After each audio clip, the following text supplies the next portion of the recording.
issue of so-called fakes, which has become an obsession in both the media and political world following the US presidential election, amid claims it could have influenced the result. Fake news exploits the explosive growth of Facebook and a growing distrust of supposedly establishment media outlets to spread outright falsehoods. It's a nuanced subject, but essentially revolves around the ease with which extraordinary but completely fake headlines, for example, Pope Francis shocks world, endorses Donald Trump for president, can go viral and fool millions of people, even if they were produced solely for financial or political propaganda reasons and have no journalistic merit. The head of MI6 this week warned that disinformation campaigns by foreign states pose a threat to democracy, while Hillary Clinton is also concerned. Tom Watson, the deputy leader of the Labour Party and a former scourge of Rupert Murdoch, has launched an inquiry into the issue, with the intention of finding out whether it is affecting Westminster politics. But while many established UK media outlets have welcomed the inquiry, other upstart websites feel it could merely attempt to quash dissenting voices by smearing their output as fake news. I invited Matt Turner, deputy editor of the fast-growing pro-Corbyn website EvolvePolitics, and David Wooding, political editor of The Sun on Sunday, to discuss the issue. I began by asking David Wooding why his paper was any better than a newly formed news outlet on the internet. First of all, we're professionals. We have a training system. When I studied as a journalist, I did a thing called a proficiency test where I had to show knowledge of the law, not only the law of copyright, the law of libel, the law of contempt, and how to cover a court case.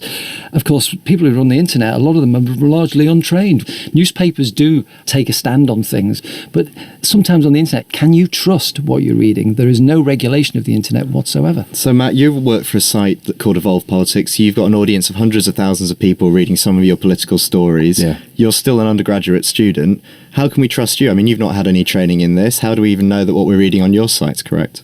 Well, it is a fair question to ask. We do actually ask all of our writers to take part in some kind of proficiency test before they're allowed to write for us. And EvolvePolitics was set up, funnily enough, to kind of rebut what could be described as fake news. It was to rebut misinformation in the mainstream press and talk about marginalised issues that are conveniently omitted from a lot of mainstream coverage. And we need to pose the question, where is this market suddenly come from? Why are people flocking to sites like Breitbart, The Canary, EvolvePolitics? And this is no disrespect to a lot of brilliant journalists who are kind of working in the mainstream media, but our market has grown and there's been a vacuum left by the lack of balance in reporting in that industry.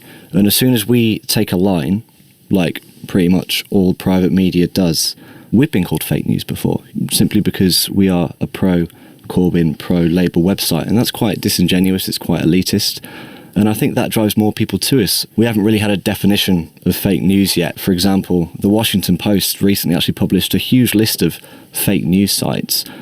In that list were completely legitimate websites. We had to later redact it. And that brings into question their editorial standards as well. We are regulated. We had a thing called Leveson. And what are the government doing now? Leveson 2.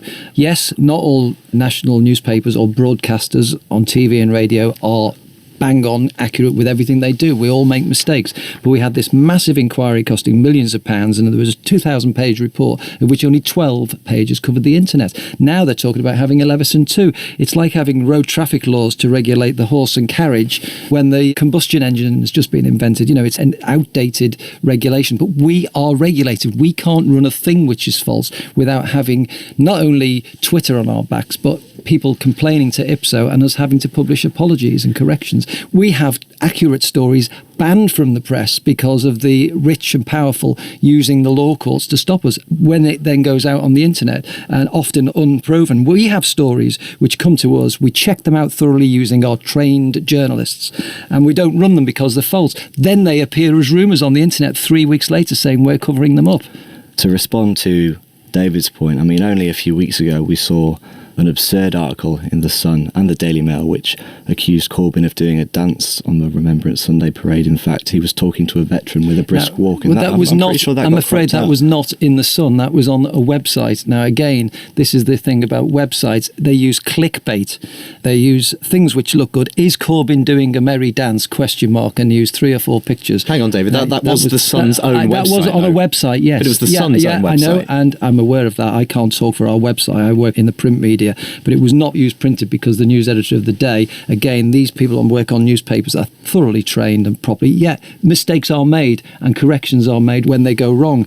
But the point you're saying, you're writing very pro-Corbyn stuff, there is a market for that. There are a hardcore of left-wing people who think Corbyn is brilliant. We just report it as it is, all the shambles that is on in the Labour Party at the moment and the shambles that's on in the government.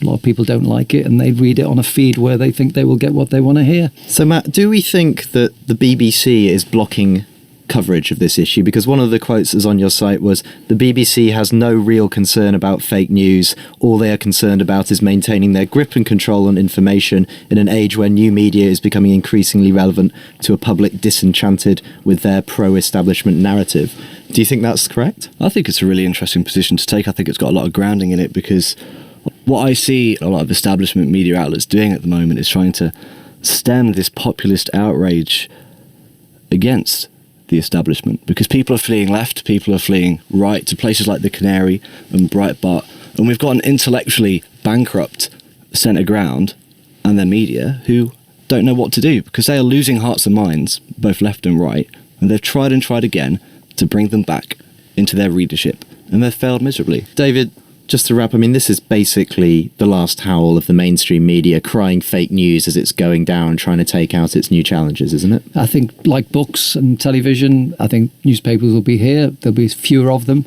Circulations will be smaller.